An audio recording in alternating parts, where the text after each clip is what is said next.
Hey, what is up, you guys? This is Steffi, aka In My Humble Opinion, and today we are going to be watching the 8th episode of The Crown Season 2. The episode is entitled Dear Mrs. Kennedy. I've heard good things about this episode, so let's just get into it.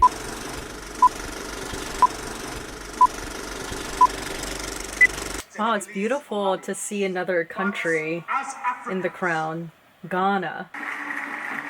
Oh no, oh no. Don't know what the hell is going on. Again, not too familiar with this part of history, but...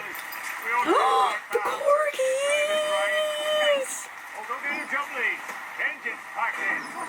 She's so young. I always thought she was the same age as you. She is. Oh no. You know, as a fellow girl, I feel bad when a female starts comparing herself to another female, especially if that female is like the same age, and they start to feel very insecure about their looks. It's a very natural thing. I go through that sometimes. Possibly a lot of times. Oh, She is pretty, isn't she? oh no. It's okay. Elizabeth, you're the queen, girl. You're the queen. I thought Uncle would have been talking to the Americans about that. He had been. Russia's Africa. I know this is like kind of unrelated about what is happening in this scene, but I wonder what the conversation is like between the Prime Minister today and Queen Elizabeth. Do they still have those meetings about like the current state of government in the United States? Like, oh my god, how long are those meetings?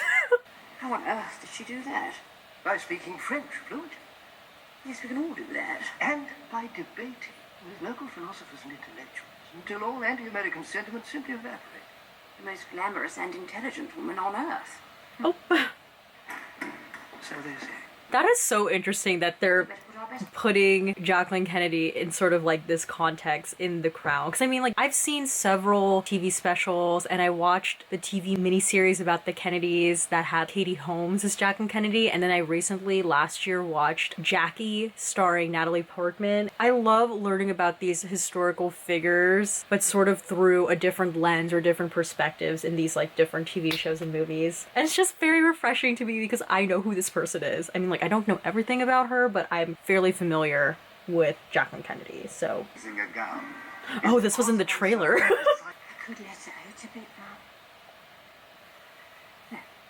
Oh my god, that's so sad. I've had those moments too, girl. Oh great. Yes, run. All the men running to the window. That's so interesting, like, just to see this all play out in the crowd. I'm like really liking this. Oh my gosh. I feel like Jacqueline Kennedy, the way that they're like kind of contextualizing her in this episode, like, it's so funny too, by the way, that they're not even talking about JFK, but she's like that classic character stereotype of the girl everyone wants to be and the guy everyone wants to date. Like, that is basically her. Oh my god, that's her friend from season 1 with the horses. Oh my goodness. Oh my goodness. Oh. He's like, game face on. Very funny. American royalty. That's real American royalty, not the Kardashians. Oh my god, please. Grand Ranger. Treated him like a little boy. No wonder the Cold War could Oh my god. Oh, there's Porgy, or Porgy, or whatever his name is. Such a good friend. I love how he reappears in this episode too. She wants a trophy, please. Does she? Well, then I'll do it. You know, it's all right. She asked me. No, it's my house. That's right, ma'am. That's right, ma'am. I hope my wife isn't causing too much trouble. This JFK, man. Michael C. Hall, I don't have any, like, real emotional attachment to you because I've never watched any of your shows, but man, I don't know. I don't know about this. I'm also a shy person by nature. She's really good. Queen Elizabeth's like, mm-hmm. I've often wondered how someone who hates attention as much as I do ended up in a goldfish bowl like the White House. She has the accent down really well. Oh, yes. Oh my god, the corgis. The corgis are coming. Oh my god, I'm loving this. I love this so much. I love that this is happening. Oh my god. Literally, Queen Elizabeth, Jacqueline Kennedy, and corgis. Can you please look at the tears? I'm loving this a little too much. Oh my god. Okay. My sister would have made, if not the better, the more natural first lady. Oh, mine too. A born queen. Oh, funny. The greatest of British queens, in her own mind, anyway. Oh, I like this moment.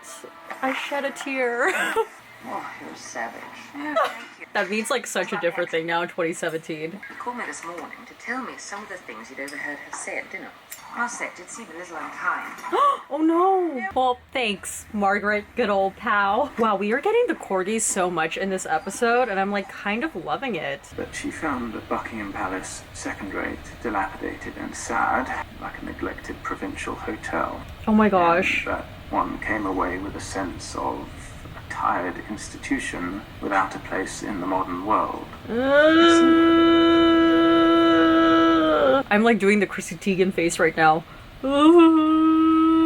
And did she have anything to say about me? Or she's gonna say she was a bit cold. But the words I think I overheard were, Oh god, oh no. in our head of state, we had a middle-aged woman, so incurious, unintelligent, and unremarkable. That Britain's new reduced place in the world was not a surprise, but an inevitability. No! No! Oh my god. My heart is breaking for her. Also, Claire Foy, you are doing a great job, honey. Your eyes do all the emoting. Please tell me that this relationship gets repaired somehow. As Queen, you cannot be seen to be engaging in the dirty business of politics. Yes, but as head of the Commonwealth, can I not be permitted just once to defend it? Your Majesty. Ooh, yes, I'm loving this. Yes, passion. A profound misjudgment to get on that plane. Do it, girl. Do it. I mean, I clearly know she does it because that's the thumbnail to this episode, but go, girl. Oh, I love the vibrancy of when we're in Ghana. So pretty. A nice contrast to when we're in London. It's a lot of grays and muted tones. Ghana welcomes you. Humbly. Yes. Oh my god, it'll be so awkward if they like find her picture in that storage area. Ready. Wow. Oh, It appears Nkrumah has been playing us all off against one another. What? Leading as a merry dance. I'm afraid you've been used, ma'am. oh shit. Just a bit fear. Oh no. Oh girl. Elizabeth, what's happened? Oh. I wouldn't if I were you. A husband always knows. Oh my god, I like really feel her struggle in this episode, man. It's like, dang, she's been like one-upped by another woman, or she feels like she's been one-upped by another woman, and then when she thinks she's making that connection with a fellow female, this supposed fellow female like goes against her back and does some like shady things, and then here she is trying to utilize her power as queen and make a statement of some sort, even though people are telling her otherwise, and then it backfires. I just like, dang, I really feel for you, girl. Like, I'm feeling for Queen Elizabeth in this episode. Okay, is he like not gonna talk to them at all during this little party? What's going on? What's she doing? Oh my gosh, Prince Philip is like so out of the loop sometimes. Your Majesty. Oh, Lord. What's going on? Oh my god, I'm scared. Are they gonna dance?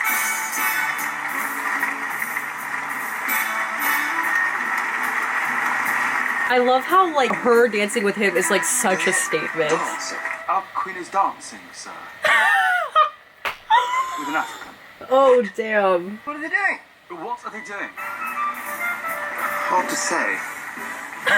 What if they were like, oh my god, what if they were like twerking? Oh my god. I'm sorry, I know that was just like so ridiculous, but that'd be like really funny parody. Oh, okay, she got some moves. Oh, go Elizabeth! Go girl! Okay, so she's like trying to dazzle them. Oh look, she looks so happy. I look around me and find our people divided as never before. This could be referred to America in 2017. Fantastic. Make this evening worthwhile. Oh. Yikes. Please, if you like, step over. See, everything's not so perfect in Jackie's world. Leader, President Nkrumah himself. Awed by the gesture, Nkrumah... Going to Glenora with the kids in the morning. Oh, I love this kind of parallel. Now she's watching her on the TV and we're seeing that things aren't so perfect with Jackie as we perceived it to be from Queen Elizabeth's point of view. But now that we're kind of in Jackie's point of view in this moment, she's looking at the TV, looking at Queen Elizabeth making some political moves, traveling and being relevant politically and not just a puppet on someone's arm or ornamental on someone's arms, and she's probably thinking Queen Elizabeth is doing something. The second time in recent weeks you've been instrumental in changing a significant matter of foreign policy. What does that have to do with me? Dreary queen thick ankles. A majestic dullness. Apparently just some of the things you said about her at a dinner in London, which then got back to Queen Elizabeth, and it seems spurred her on. Without those insults, she wouldn't have defied a cabinet, risked her reputation, and gone to Ghana against all advice to bring President Nkrumah back on her side. But no she did. Freaking way. Pulled off some incredible stunt with a dance, and it's all thanks to you. Relax. It's not like you're running to her in Glenora. I am due back in London on my way back from India and Pakistan. Catfight. I look forward to a full report. Wow, they didn't really portray the Kennedys that well on The Crown. The New York Times calls it shrewd strategic maneuvering. First Lady, Mrs. Kennedy. Oh no. What about her? Her office has written requesting private audience with Your Majesty prior to lunch on the 28th of March. I hope she's gonna apologize. My tears are now stemming from a different place. It's like these women were used and they didn't even freaking realize it. And these are like powerful women to a certain extent in their own right. And it's just like that scene too of Queen Elizabeth like being happy about these positive remarks of her in the newspaper about her being like politically shrewd and strategic. It's like, yeah, she thinks that, but like in reality, she doesn't know that that was all engineered by these like men. Ugh. Mrs. Kennedy. Oh my god, oh my god, oh my lord. She's like, girl, I thought we were connecting with the corgis last time I saw you. Oh my I asked to gosh. speak to you in private ahead of our lunch on Friday because I owe you an apology. Oh, so she really did say that. I'm like I'm gonna, oh god, the tears are coming. Oh my god. At a social occasion, I was still suffering from postnatal problems. After the birth of our son, Jack had his own health issues. To say he was strained would be an understatement, but I don't mind telling you I took some pleasure in shining there. And then at the Elysee Palace. I am the man who accompanied Jacqueline Kennedy to Paris. Jack didn't appreciate being upstaged, behind closed doors. I can imagine. Dr. Jacobson routinely administers us his cocktails before major trips. Oh my god. But other substances too. Holy crap. Oh my god. Wow. Occasionally I told him I needed cheering up. But I guess it loosened my tongue. And then I heard some of these terrible things cut back to you. Oh. I can't tell you how much distress it's caused me. But I will say though, like being under the influence, I don't think it lets you off the hook of the mean things you said under the influence. Like, I mean, I'm sad that you were under the influence, but I don't drink. But from my experience, it's sort of like when you're under the influence, the truth comes out. So if she wasn't under the influence, she would have known not to say that. But I mean, that's what she was really thinking. So, but still, I feel really bad that, oh my god, I had no idea that that was even happening. Oh my god. The idea that I might have upset someone I admire so much. The way you do your job, the personal sacrifices you've made, not to mention composure and dignity. As a woman, it's so inspiring. What you just did in Ghana was just extraordinary. What I should have said was that I didn't do very much in Ghana. I got on a plane and I went.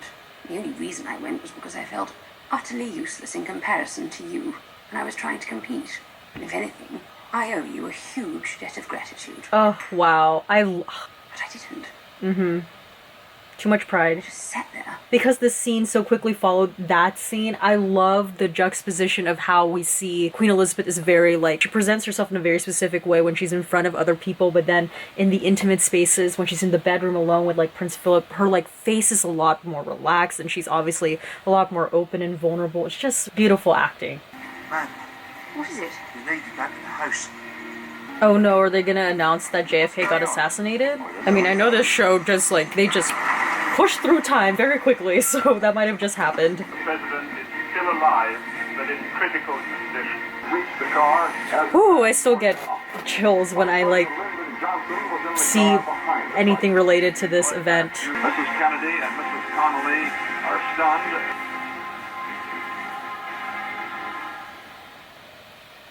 He's dead.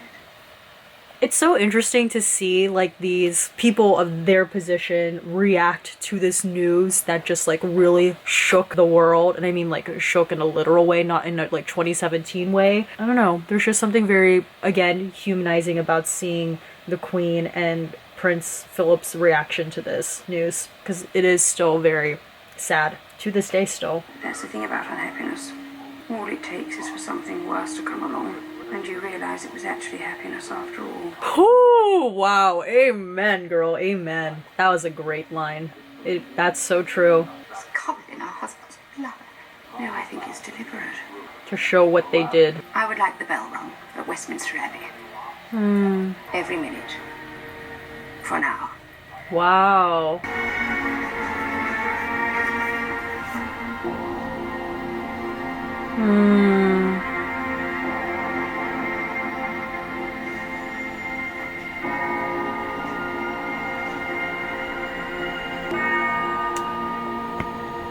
I really liked that episode. I really did. Ooh, I really liked that episode.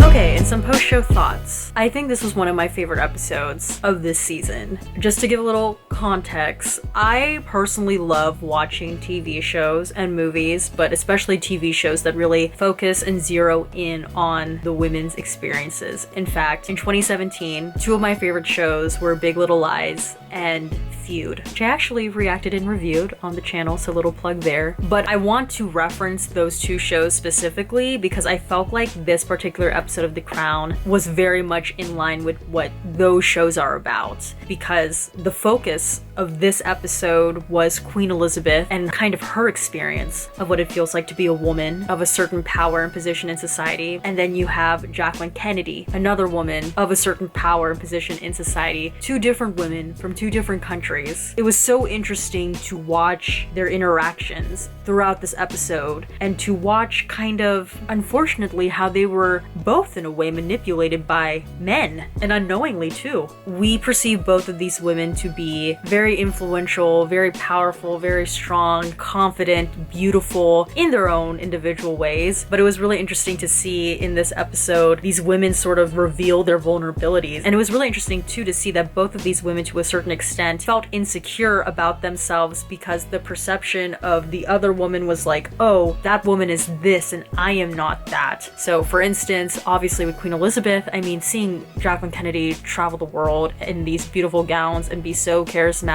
and get along so well with everyone was very intimidating for her. Towards the end of the episode, paralleled when Jacqueline Kennedy sees Queen Elizabeth on TV wowing the people of Ghana and dancing with the political leader there, and really, I guess, in a way making a political difference and move by just doing that. But this episode overall was just so heartbreaking because, again, like, to see these women feel very insecure about themselves, and it's kind of inadvertently because of the presence of the other person, and then to ultimately learn that, you know, this was all kind of engineered by these men. And alright, my question for you guys is, I want to know, what are your opinions on the way that they portrayed the Kennedys? I just think it's really interesting that they kind of had a very negative portrayal of JFK, because from what I've watched, it's usually he does have his moments and his negative aspects of his life, but for the most part, he's usually portrayed as this very like wholesome, charismatic, all-American guy. And to see a not so great portrayal of him, it was kind of like shocking, honestly. I was really taken aback, so I just really want to know, what are your guys' take on the way that they portrayed the Kennedy family?